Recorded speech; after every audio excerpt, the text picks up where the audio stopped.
चलिए आज सीधे त्र्यंबकेश्वर चलते हैं और समझते हैं पंडित राजेश दीक्षित के गहरे आध्यात्मिक ज्ञान को। पंडित दीक्षित का परिवार 32 पीढ़ियों से त्र्यंबकेश्वर ज्योतिर्लिंग में पुजारी है।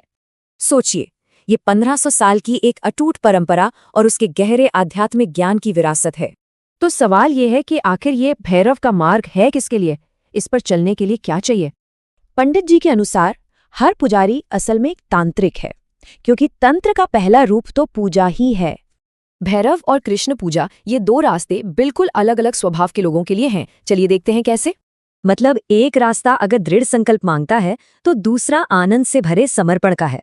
यानी भैरव पूजा आपके जुनून को अटूट शक्ति में बदल देती है, जिससे साधक निडर और शांत हो जाता है। तो अगर भैरव का मार्ग इतना तीव्र है तो कोई साधक अपनी यात्रा आखिर शुरू कहाँ से करे? शिव की उपासना बहुत सरल है। ये सिर्फ ओम नमः शिवाय मंत्र से भी शुरू हो सकती है।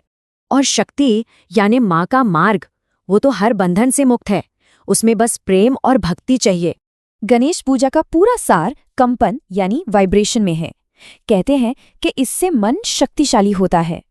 अच्छा, नागा साधु और अघोरी, इन दोनों में क्या फर्क है? इसको लेकर लोग अक्सर कंफ्यूज रहते हैं।